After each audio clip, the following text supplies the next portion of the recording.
Nigeria's inflation rate has risen from 28.9% in December of 2023 to 29.9% in the month of January 2024. What does this data mean? My guest, who is an economic analyst, Dr. Emmanuel Idenyi, is right here with me to dissect these numbers. Thank you, Doctor, for joining us on Business Daily. It's a pleasure to be with you. Good morning, viewers from all over the country. Doctor, let's start off with, just talking about this figure that has been released by the NBS. There's been, quite a number of reactions from, diverse fora recently as regards to those figures released. But one thing that was common is the fact that these numbers point to a very grim picture of the current situation within the Nigerian economy right now. But let's hear from you. What do these numbers say? As they say, data never lies. But what? Thank you very much. On these figures that the NBS has released? The truth is, these figures did not just came from the blues. There has been a build-up. And look at what we see today. You will not take away the fact that insecurity contributed to this inflation that is rising, especially in food inflation. And the question you will want to ask is, what has the government done, particularly to address insecurity that affects, the farms, whereby we have increase in prices of food items, even items that you ordinarily would not expect to experience inflation are experiencing that high surge at the moment. And it's not a good sign, particularly because there has been threats of food crisis in the last 12 to 15 months. But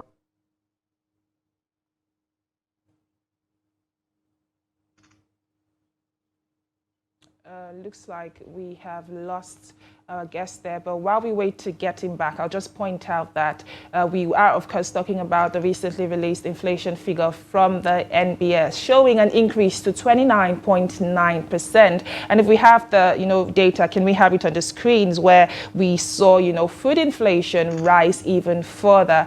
But I believe we have our guest with us again. Doctor, you were talking to issues around what this figure actually does mean for Nigerians at the moment. Can you go on with your thoughts, please?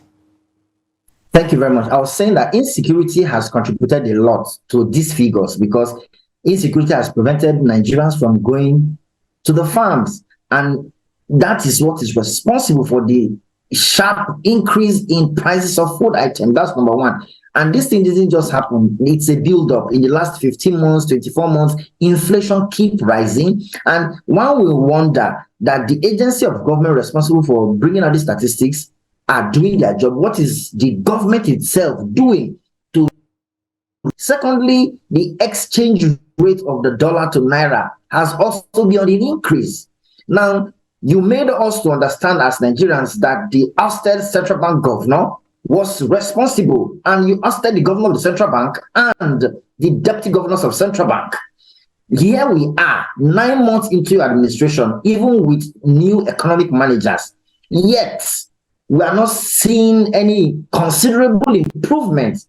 One other thing that has caused this inflation is also the untimely removal, ill-prepared.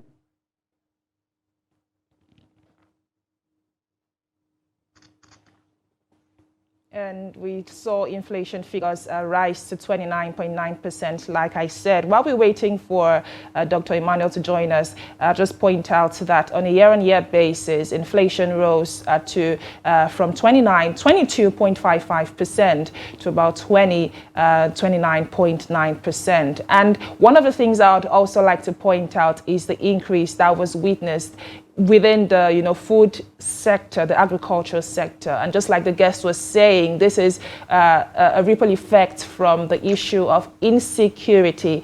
But Doctor, can you go on with your thoughts? You were talking about how much of an impact this has come, from the fact that some areas within the agri sector have been insecure and farmers are unable to go to their farms. Can you go on with your thoughts, please? Secondly, like I mentioned, the removal of the fuel subsidy on the 29th of May. the president's commander-in-chief was just being sworn in, and without proper analysis and preparation, the fuel subsidy was removed. Now, if it took you it made you were that swift to remove it, what cushioning effect did you provide on the part of Nigerians? Now, figures that are released show that the allocations to state governors have increased from what it used to be, which means that the fuel subsidy that was no longer being paid, allegedly, is now being added to the allocation of the state governors. And what are the state governors doing with the increased allocation? Where are the palliatives? And I usually ask, how many Nigerians are even civil servants to start with? In the 220 million Nigerians, how many are really civil servants? So the question would be, what are you doing to nairalize our economy, not dollarize it? Our refineries are not working. We were promised that it's going to work in December, January. It has not started working. Dangote refinery has started. They cannot give him as much of crude he needs to refine.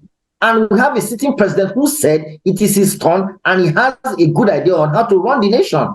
This is the challenge, and we must address it head-on. Look at the exchange rates going up uncontrollably, with the blame that it was the former central bank governor that was responsible. But you remove the central bank governor, remove the deputy governors of central bank, and introduce new, fresh people who did not know their left from their right. Sorry to say that, but that's the truth.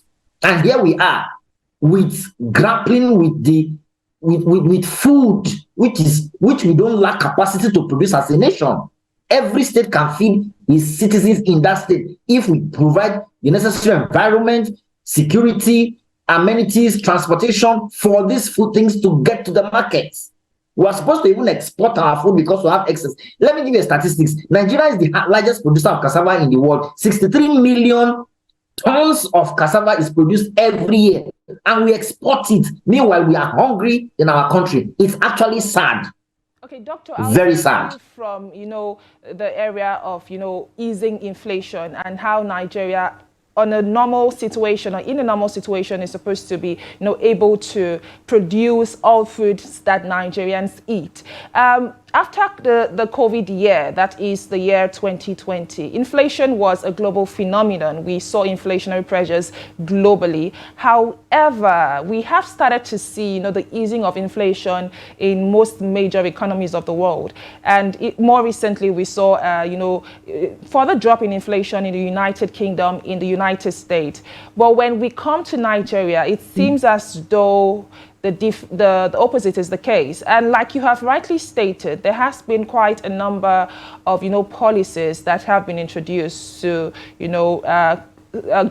to deflate the current inflationary pressures that we are facing. But how much of an impact would you say these policies have had? Because even last week, there was also the case of the CBN introducing another policy, saying that international companies should not remit their 100% gains to their foreign companies, but should do it, in batches. But let's speak generally on all the policies we have seen so far. How much of an impact have these policies had? Has there been any progress so far? The truth is, the ordinary man on the streets does not have an understanding what your fiscal policy or monetary policy are until it affects the price of the commodity he or she goes to buy. Government, by the coordinating minister of the economy is the minister of finance, is to manage the fiscal policy angle, while the central bank is to manage the monetary policy angle. So the question would be, what policies are you putting in place that should have direct bearing? Only last week, Egypt stopped the use of dollar in their country. What stops us from using dollar in our country? Now, you can imagine a country as populated as Nigeria telling ourselves that we should save money in another man's currency, which is the US dollar. And it's not going to abate soon because of the downward trend of the policy. The question will be, what are the governors doing with the increased allocation? Many states are still hungry. Many citizens of many civil servants are still being owed salaries. and the government is supposed to be in charge, and we have borrowings going on. So how do we need to sit down, cut down on our cost of governance to a large extent. The legislators, the political office holders have not been owed a dime. Meanwhile, civil servants are being owed. And you tell us you feel the pain of the citizens and the salary earners or the civil servant. Transportation is skyrocketing, and you are supposed to have a control board as a government for things like that. It's sad, the situation we find ourselves. But I think the government should roll up its sleeve, because you told us it's your turn and you are ready to do the job, only for you to get on the seat and you look confused by the policies you are rolling out that people do not really understand. It's quite painful. Okay, Doctor, still on the cost of living crisis, there has been quite a number of revolts from Nigerians, from planned strike actions from, diverse groups, to also, protest and all of those. But I'd like for us to speak specifically about the discussion around minimum wage. We did hear from the labor group last week, where they are projecting or asking for a minimum wage of about 1 million naira due to the current living realities. What are your thoughts on that price that labor is asking for? The truth,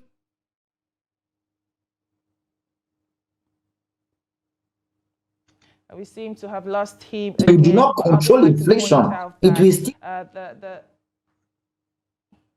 increase the salary to 2 million. It will still eat it up. Why not put in government measures, policies that will curb inflation, even if salary remains at whatever it is now? And this protest it seems that is the only language government understand. You can imagine the 35,000 palliative promised by government, only 2 months have been paid. And I usually say, the legislators who are representative, has anything been owed them?